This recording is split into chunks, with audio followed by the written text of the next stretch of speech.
So, hello, Manuela. I'm so happy to have you here today. Thank you, Christina. I'm really happy to be here with you today also. Thank you so much for the invitation.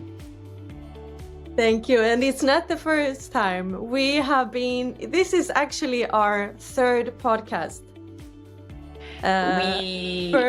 We did. We recorded. First, you invited me for your podcast, your first podcast at the time. I think it was really after the pandemic, after the first big lockdown of the pandemic. That's when I first met you, during the first lockdown of the pandemic. I remember you because I met you through Instagram, and because I have also an Instagram account for dentistry. So basically my logarithm is only dentists. So it's even on the suggestions, everything is dentists.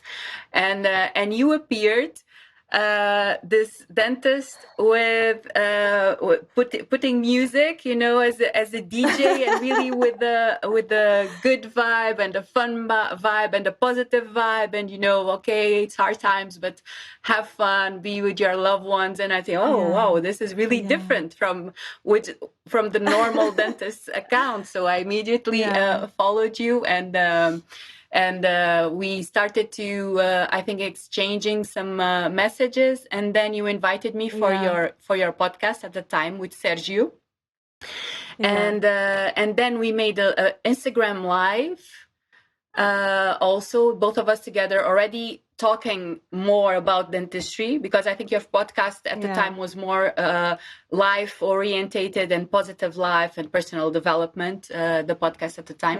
And then we did an Instagram live more orientated for dentists, where I talked about, where you invited me to talk a little bit more about my work, and then we invited you for then you went to Sagres, to Portugal, to the course that I have with George André for the conscious leadership course. That's when we met in person. I was very happy when you inscribed and when you that was you the joined first us. time, yes. And then we met in person, and then we invited you for our podcast, the podcast that I have with George André, Soft Bites, because we really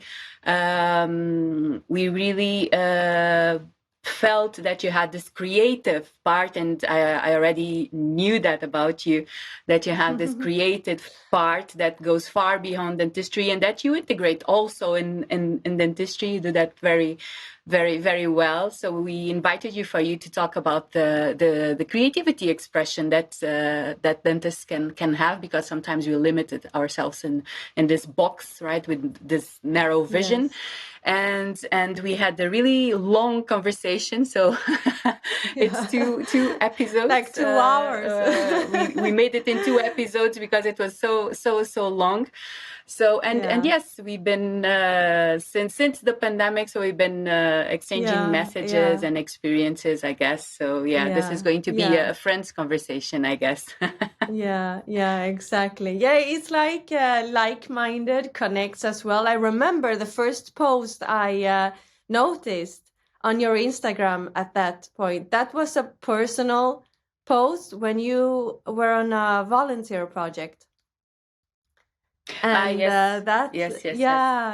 So because you also do volunteer work, Yes.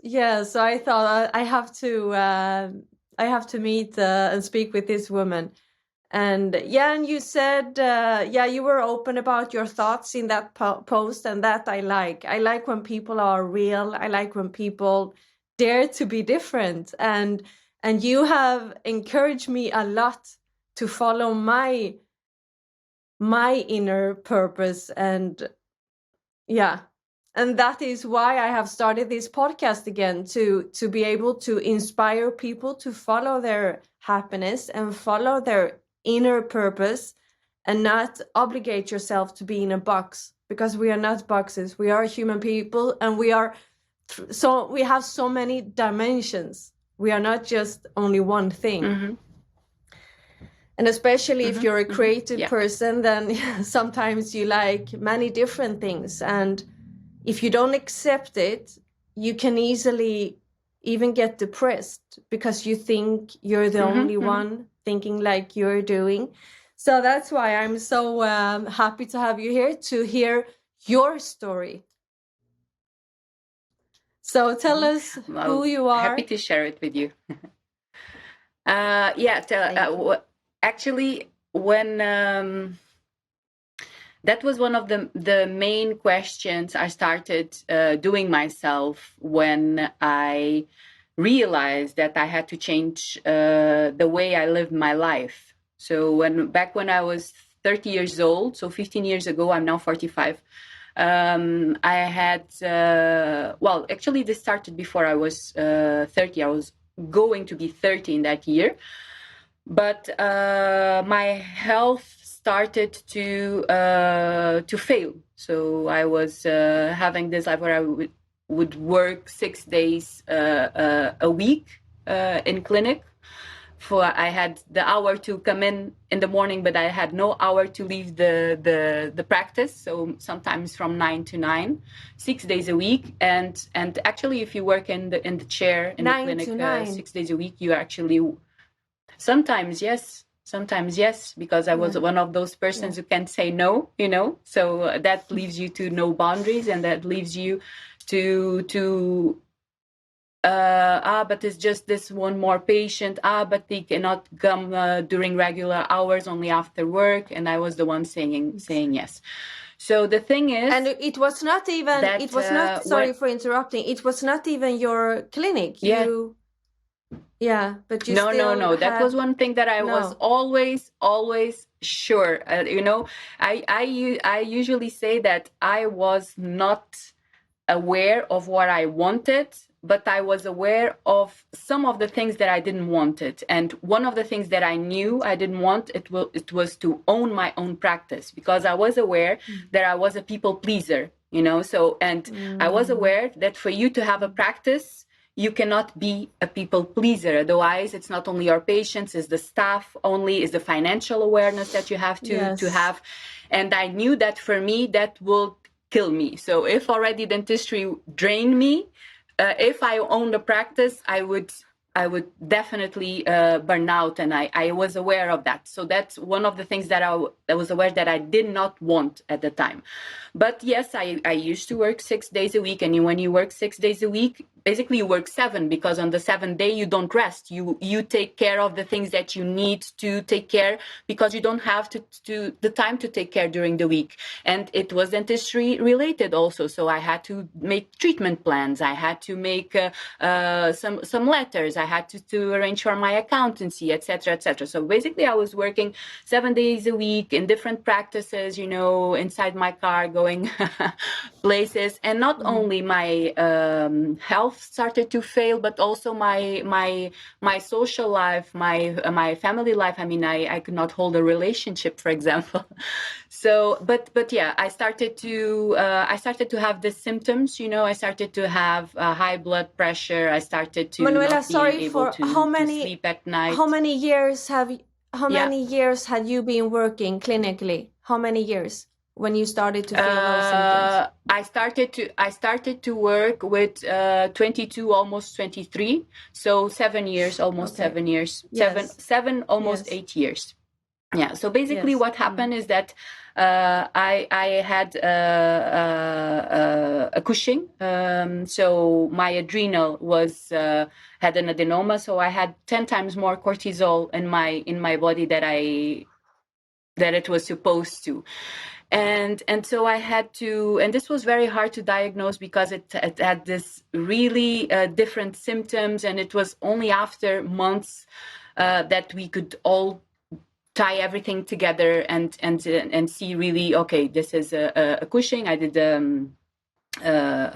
echography on my adrenal, and I had this huge adenoma on my right adrenal.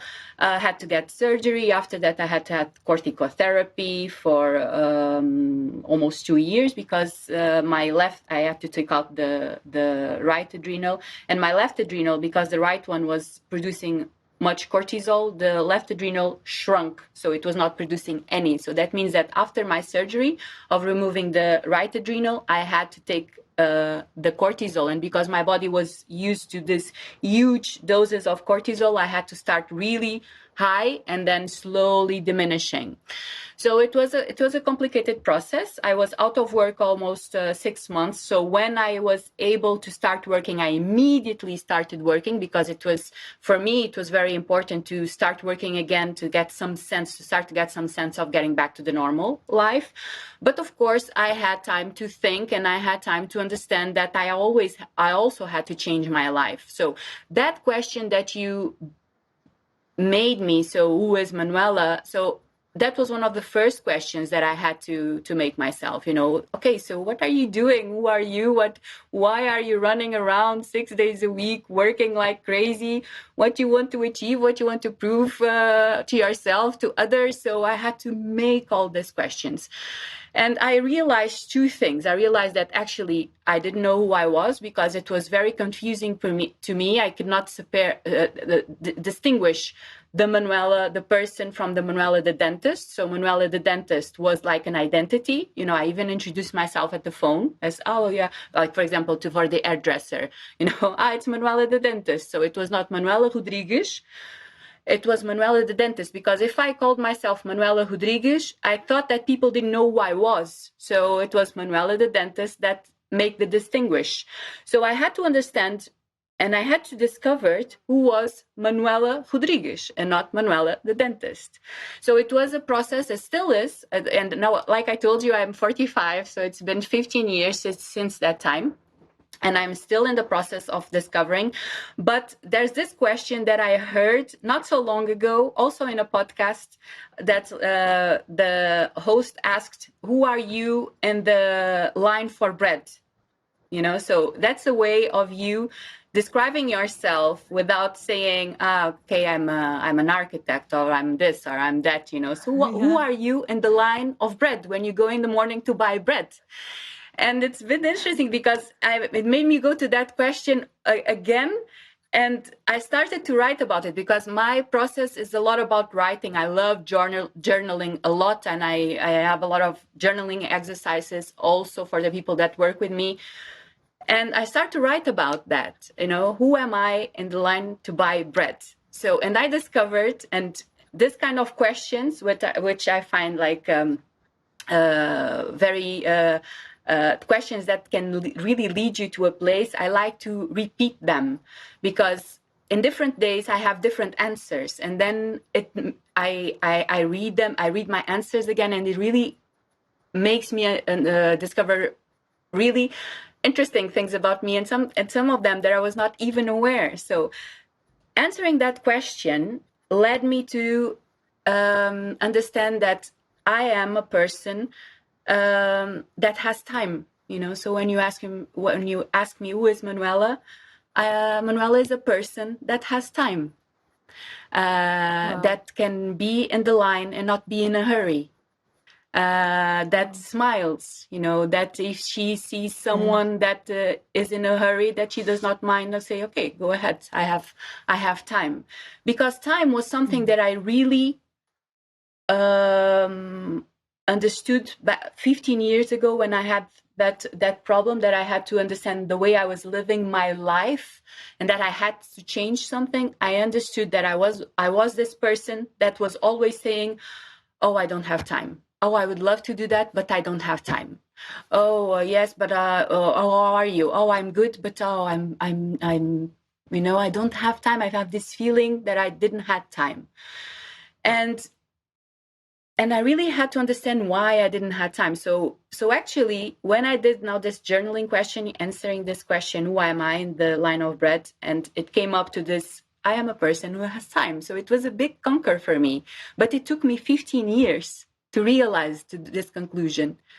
It took me 15 years to reach the place of the person that has time. So that's Manuela. Wow. That's a person that has time. I'm also let me see. I love connection. I love doing this that I'm doing here with you, to have meaningful conversations that are based in connection. I love nature. I love gardening. I love animals. I started horse riding a few years back, and it's something that it gives me great pleasure. The connection with the horses and the connection with gardening. Also, I love to put my hands in the dirt. And when I said before that I was a people pleaser, I don't consider myself to be a people pleaser anymore. I was able to change that. It's a work in progress. You always have to be very intentional, because once a people pleaser, always a people pleaser. But if you are aware of that, you are able to change certain things. I really believe in evolution, that we can change and that we can bring a behavior that serves us better. So I don't consider myself to be a people pleaser anymore. I consider myself to be a people, more a people connection. I love the connection. And to be able to have time, to be able to reach this place where I have time, I cannot be a people pleaser, because if I am a people pleaser, I'm going to end up to that place of not having time, because then I will say yes to things that I really don't want to. So I really have time now for the people who I feel I have a connection. And so I'm also have really strict boundaries with my work hours nowadays. So that was also gave me a lot of freedom to release myself of the people pleasing, because if I'm a people pleaser, then there goes my time. So nowadays I really am more of connection. I have time to have, of course, a very strict work system also helped me with that on the time, and not to because again, you change the way that you work. But even now, for example, I work on one-to-one mentoring sessions, and there's still a lot of colleagues asking me, "Oh, but can it be at 10 o'clock in the night?" Because I have the day full, and I can only do at that hour. And I say no, and I have no problem on saying that. So I was able to change that people pleaser that I was, in order to not only to take better care of myself, but also to create meaningful connections with others. And besides that, I'm a dentist. I'm a creative dentist, I guess. I'm a mindfulness teacher. I teach mindfulness to dentists. I love to I usually say that my mission is to create compassionate dentistry environments, and to help dentists to rediscover their joy in working, because I really do believe that dentistry it can be a very creative environment. It can be very creative, and it can really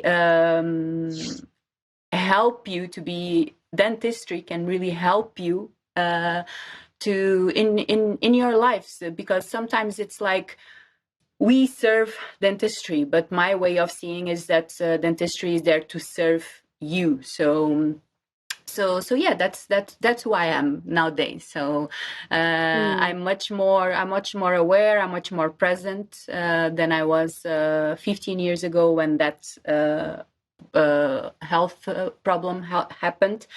But it was a long way, and it still is. I mean, it still is. I'm still working in so many things of myself, and I'm still discovering so many things of myself. This thing that I was telling you about, that I'm a person that has time nowadays. I just discovered this, like, I listened to this podcast with this question, and I start writing about it. Like, it was like 2 months ago. So it was not, so it's an ongoing process. I think we are always we learn discovering every things day. about We learn ourselves. every day. Yes. Yeah.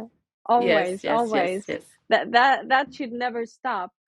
What were the most challenging situations in dentistry for you?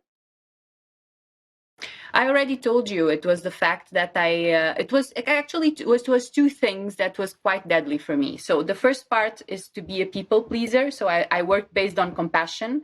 So I connected very deeply with the other person's struggles. And I really don't know where that, I mean, I know where that came from, because I also did a lot of psychotherapy on this along this 15 years, which is something that I recommend to everyone. But I really connected to the suffering of the person, right? And not only the suffering of pain, which is something that every dentist should be very aware that dentistry, you are in an environment with a lot of anxiety, with a lot of pain. So if you work based on empathy, you will connect with those, but also to the money problems, you know. So those patients that arrive and say, yes, but I cannot because that's too expensive, and can you just do this? So I really connected with that also. And so that for me, and I really I work very based on empathy. Hearing And that, you, Manuela, hearing you is like hearing myself. Yes, if you work based on empathy, yes, but if you work, I think you know that very, very, very well. Also, if you work based on empathy, you will carry a lot of. It will drain you. It will drain you emotionally. Actually, it's very interesting because there's a study that it really studied the way that if you work based on empathy, this was done in healthcare workers. Basically, empathy activates the same circuits in your brain as pain. So basically, you are working in pain. So you and yes, it will drain, and that's one of the things that I really am very fierce about teaching to dentists. Is the difference between empathy and compassion, because for you to be able to change this, and again, this is you can change this, but you really have to be self-aware of your emotions. You really have to develop emotional intelligence, and really then you can start working based on compassion, and that makes all the difference. It will actually gives you energy instead of taking energy from you. So and the second thing is about dentistry is I could not I didn't have the confidence in me. So basically I was always doing courses, you know, this course and this course and this course, because I was never confident of enough of my work. So I was that kind of person that when someone called of an emergency for me, I always thought it was because I had done something wrong, you know, or it was something that I had done that went wrong, or it was someone complaining about my work. So, and the most of the times it had nothing to do with it. It was another tooth completely different. It was another pain completely different. And every time something of me failed, because treatments fail. We are dealing with humans and human tissues. It was like I was failing as a person, you know, as a human. And this I discovered again. Psychotherapy helps you a lot to discover these things. And this I discovered, it came from I was my worst criticism, you know. So for example, when I started to develop self-awareness and I started to observe my internal dialogue that I had with myself, when I started to be the observer of my own thoughts. So when you start with this process, one of the first exercises that you do is really to pay attention of your inner conversation. So the way that you talk to yourself. So I was really shocked when I started to observe the way that I talk to myself. I called myself stupid several times a day. So, and I didn't call anyone else stupid, not a friend, not anyone, but I called myself stupid several times a day. And of course, I had no confidence in myself. And that was another thing that I was also able to change, my inner conversation. So I was able to transform my inner critic in an inner guide. And And this is a lot of self-compassion work. You have to do a lot of self-compassion exercises and meditation also. Also, self-compassion meditation also helps on that. But it really helped me to gain confidence, because I was not able to be here talking with you if I still had the same inner conversation, because I have no confidence in myself whatsoever. I was not able to talk in public. I was very anxious, you know. So these two things, when you work based on empathy and you have a lack of self-confidence and you have a very loud inner critic with yourself, this is a deadly combination in dentistry. This is a deadly combination in dentistry. Yeah. It leads you to higher levels of stress and exhaustion. Yeah, yeah. And as you know, I'm very interested in this because, as I said, when you're speaking, when I hear you speak, it's like hearing myself. And the last years, I've been reading a lot and trying to find answers. And, you know, the personality type we have is high sensitive persons. I have a colleague and he says, Christina, I don't like when we put people into boxes. And I totally agree, because I don't like it either that we name certain people. But when you look at high sensitive persons, our connections is immediately limbic system and emotions. That's why everything the patients say and everything we see or hear is directly connected with our emotions. Doesn't matter if it's money, if it's pain, and that is not only how we grew up, because my parents are also very emotional, but also it's a physical thing. So it's both physical, and then it's how you grew up, and then also it is, as you say, if we're aware of it, we can change it. But same time, I think we can change 100%, because it is a personality. As you say about the connection, we need deep connection.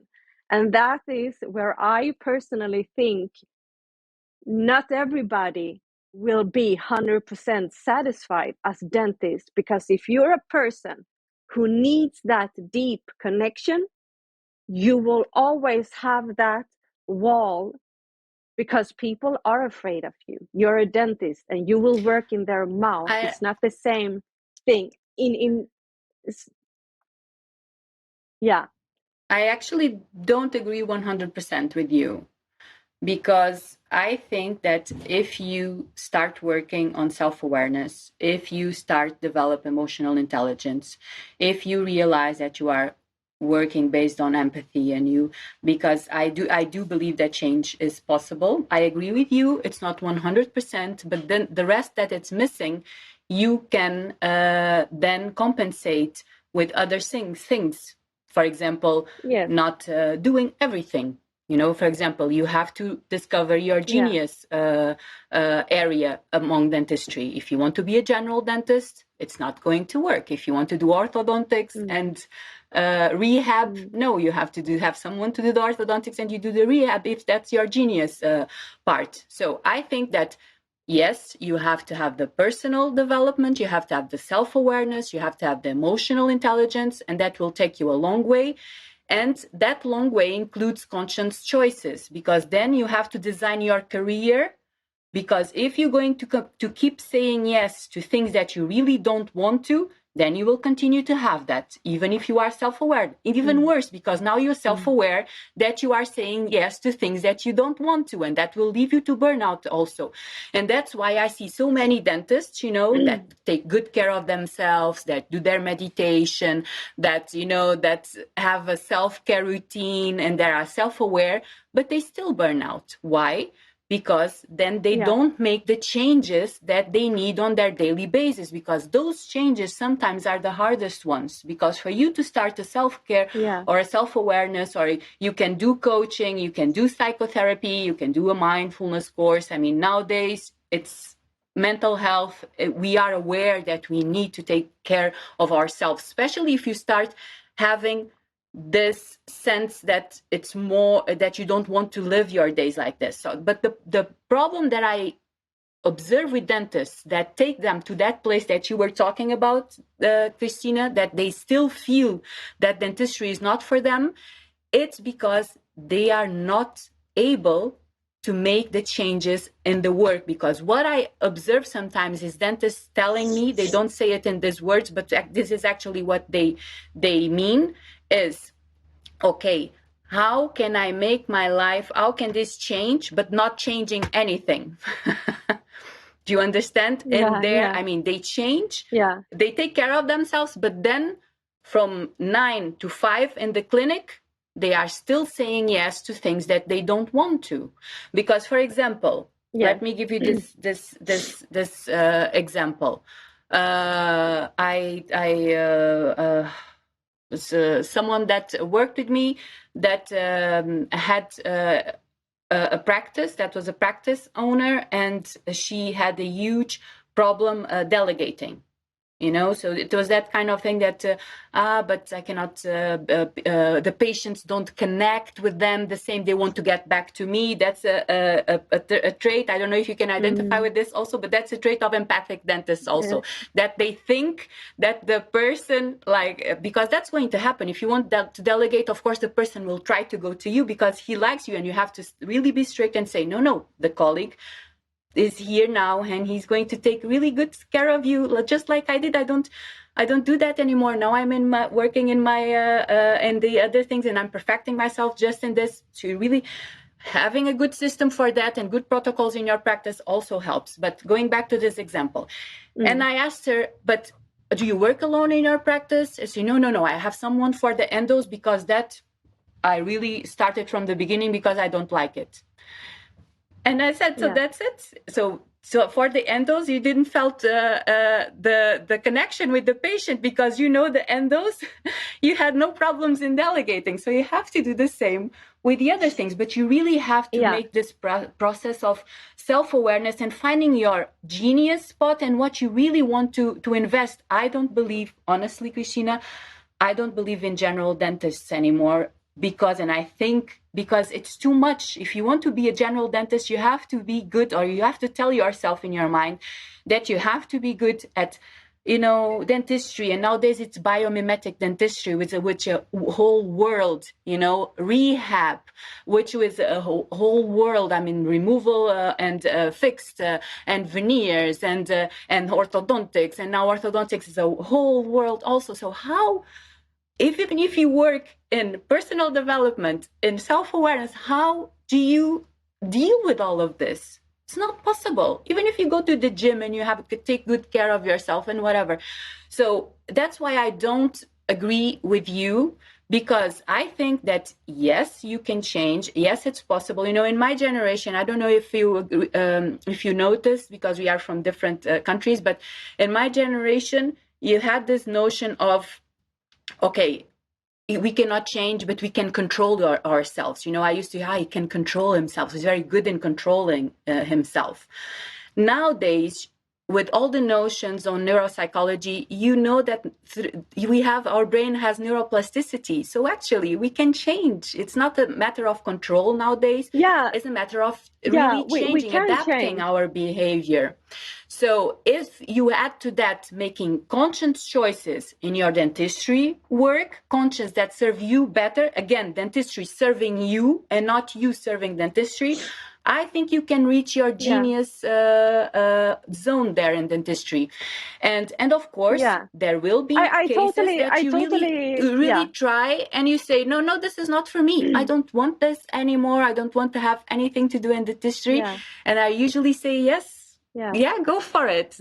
Go find your genius. That happens with every job. It's not only in dentistry. Yeah, of course. Yeah, but that's what I want to say. I believe as well. I mean, the brain. They could see that there was a woman who had to, or she was born with just half the brain, and she could develop things that we didn't know that we could develop with that part of the brain. So we can change a lot. I totally agree with you. But what I think happens a lot in dentistry is that I think seriously that many people enter dentistry without knowing what it's about. And I'm one of them. And Yeah, and it's really good. It's really good that we have all these courses about mindful dentistry and self-awareness. But what, as you said, what if you still feel that not for me? Then it becomes like an abusive marriage. but I heard yeah, a but dentist then you saying have, this, but and yeah, you yeah, continue with a profession that is not for you. You're not but happy, but you're forcing yourself. And that's why I think we have a lot of suicide ideation, because you think it's the only road and you don't look and open but that's another door. but that's something that I think it's changing in dentistry. That's something also that I think it's very of our generation. And the new generations, they are different. I mean, there are no jobs for life anymore.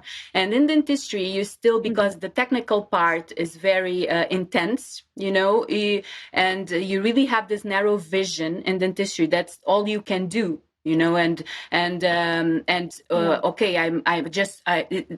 me, when I start thinking, I remember when I start thinking about doing something else besides dentistry, I remember having this thought, but this is all I know how to do. This is all I know how to do, and it was a recurrent thought in my mind. So I think that you are saying is the old vision of dentistry, is that it's the old dentist. I mean, nowadays, I think that you can look, and that's one of the things that I teach also, is that you can look at as dentistry with this, you can bring your that's what you also, I think you try to integrate your creative version in your life. And nowadays there's a lot of things that you can develop as a dentist, and you are no less of a dentist because of that. It's like I told you, I'm more of a dentist now because I'm serving dentistry better, and I am a dentist, and I serve now my profession much better than when I work 6 days a week from 9 to 9, but much better.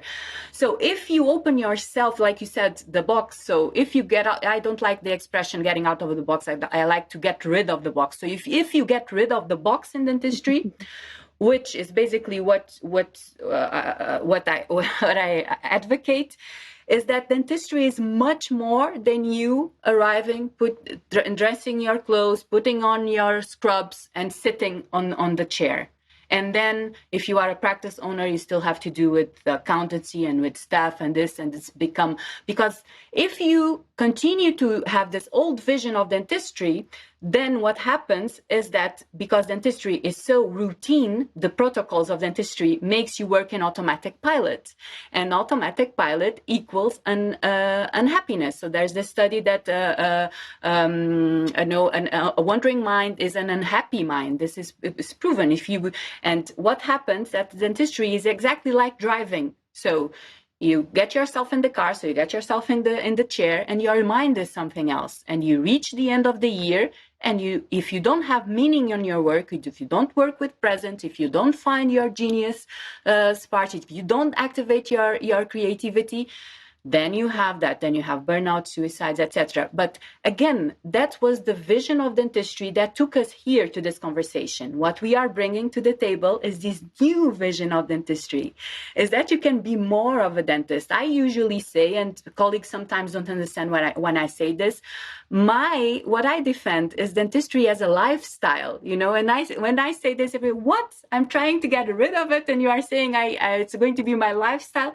Yeah, actually it is, because dentistry is a big part of our lives. It's impossible. That concept of closing the door of the cabinet and now I want to forget this, it's impossible. If you try that, all you're going to have is frustration. It will contribute for your exhaustion, for your burnout. So you have to, the ones that really are happy in the clinic, that really are happy when they are work, they don't need to close up the door of the cabinet and forget about it.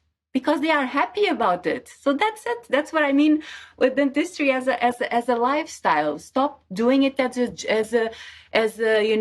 achievement, or I have to do this, I have to do that. Start enjoying the process. Bring your creativity, bring more things to the table. And if that leads you for you to quit dentistry, quit dentistry, because you will be in a place that you will already know what you want to do next. There's no jobs for life anymore. We have so much to learn with this younger generation. They are so better than us to put their creativity into their work. So again, if you bring another vision to dentistry, if you get rid of that narrow box, then I think you will be able to really see dentistry in a different way, and most important, of course, to live dentistry in a different way. Again, it needs changes, but our generation is, like you said, we are very narrowed vision. It's basically the clinical part. We focus on the clinical part, on the technical part, and it's not rocket science. Once you do the courses, and once you start doing it, you have the learning curve. You are a little anxious in the first cases that you do, and then you reach this plateau. You know how to do it. It's not rocket science. That's why you always want another course, because at the end of the day, it's also boring after a couple of years of you doing that protocol. But the thing of our generation also that leads this is money, because we were money. Our values had a lot to do with that.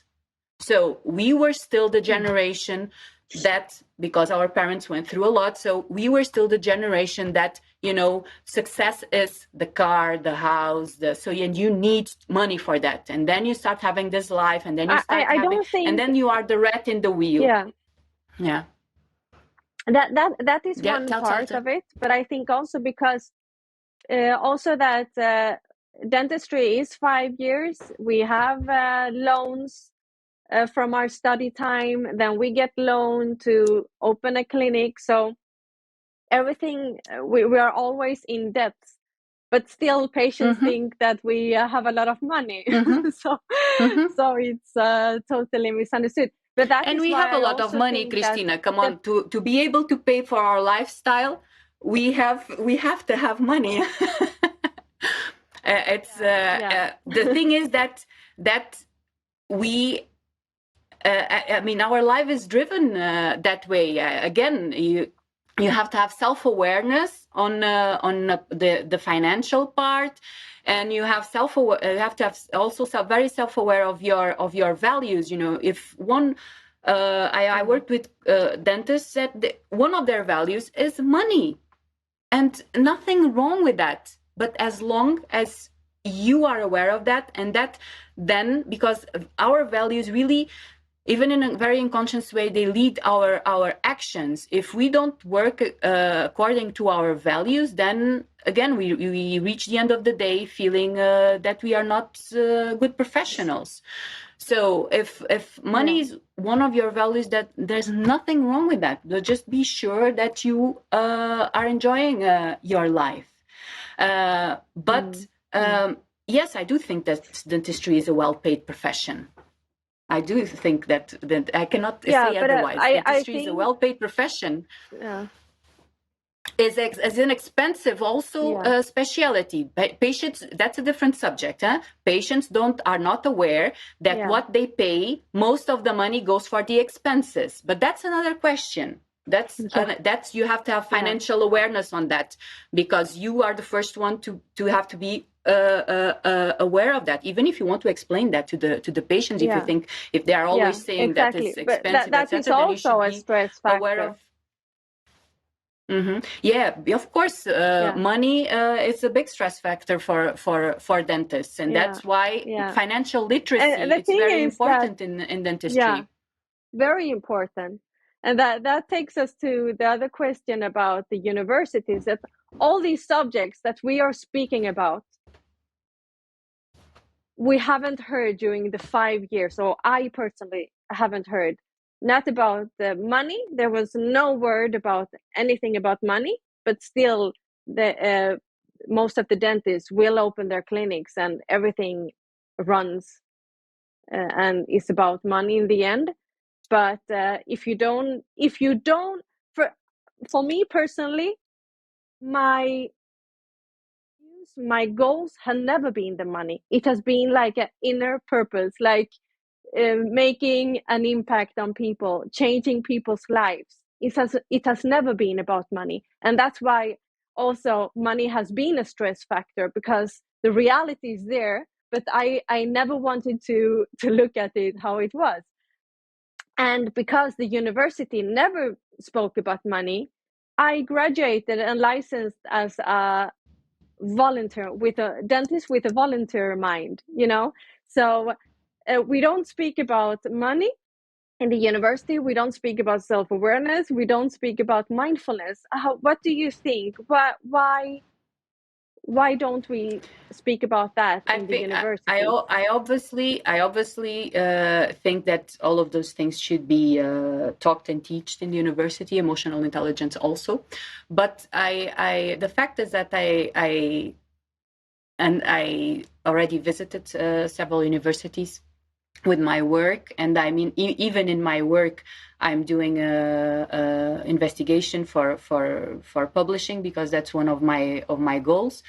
But the reality that I observe, and that the answer that I have when I make those questions in universities, is that there's no time for that. I mean, technical is the root of dentistry, and technic is the basic. So you have 5 years, and when I graduated it was 6. Now it's 5. So in 5 years you are not prepared technically as a dentist. So if you don't have the time to learn the technique, how can they have the time then to teach the other part? And if you think about it, I mean, when you nowadays you see it very clearly in the young generation of dentists. So they graduate, and then they will take a course of post-graduation in endodontics, if that's what they want, or in oral rehab, or in biomimetic dentistry. So actually those 5 years are not enough for you to have the technical part to be confident as a dentist. Because let's be very honest, if you don't have the technique, if you don't have the confidence in technique, then you are for sure be burned out. Okay, so to reduce stress and anxiety in dentistry, the number one factor is for you to be technically prepared. So technique, it's the root of everything in dentistry, because in your mind, when you are seated working in the mouth of the patient, when you always have to know what's the next step in that technique that you are performing inside the patient's mouth. If you are doing something in the patient's mouth and you don't know what's the next step, then you have anxiety, and you have strong anxiety, and then you're not prepared technically. So technique is very heavy on dentistry. I agree. And universities I agree. don't. Yes. But let me just say something. Of course, mental health is nowadays there's much more awareness on that, and these things are actually more talked already in the universities. There's not still a mindfulness course in there are some universities that already have them, because students bring them.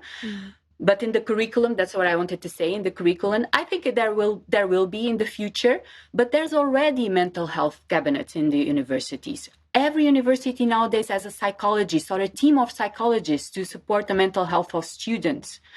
So I think that since I've graduated 22 years ago, there's what I see in the universities nowadays, a completely different environment. And of course, it's due to the fact that it's not only in dentistry, it's our society, right? We have a mental health issue in our society nowadays. So universities are already having these cabinets with psychological support for students. And also my goal is maybe one day we'll have this in the curriculum of the universities, of course. But my goal with my courses, for example, is just like you take an endodontics course, just like you take a biomimetic dentistry course, after you leave the university, you take a stress reduction course where you are taught mindfulness and emotional intelligence and self-awareness.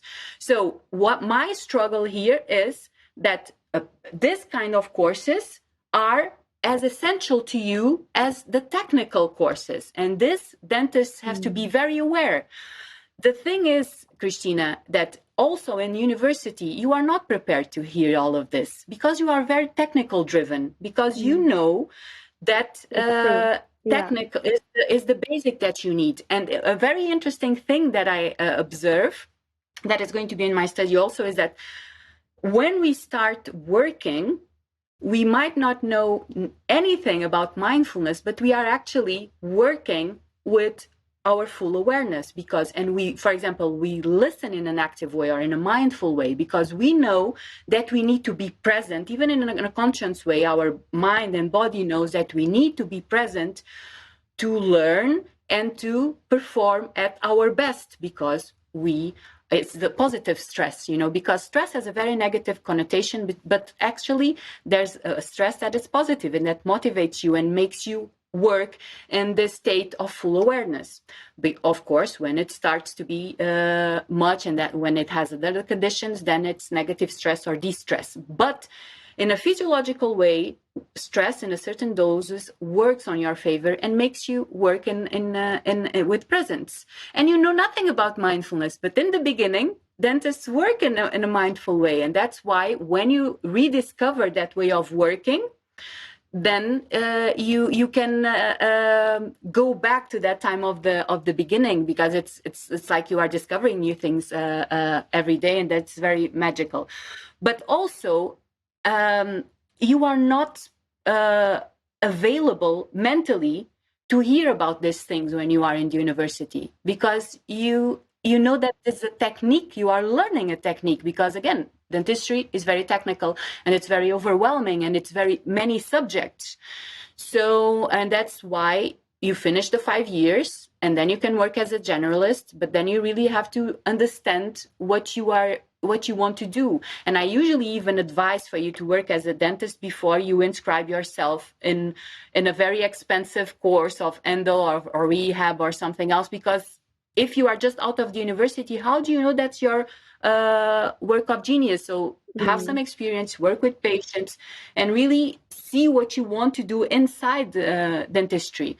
So that's my opinion. But I do believe that these things we are in a way, and the work that many of us are doing are leading to that, are leading to, in the future, these things will be in the curriculum of universities. But there's already support. And it's completely. I mean, it's like you said, in my time, no way I heard about all of this. Money literacy, I don't know if that's going to be something, because but again, if you like, I always say that if you like the part of business, there's a lot of dentists nowadays that stop their clinical work and just do they are managers of dental clinics. They find their niche, their passion there. And there's other dentists, like you said, that you felt like that you don't like the financial part. You don't like it. Delegate it. Give it to someone else that does it well. That keeps your financial in but that is that's another thing that dentists are very bad at. Delegate.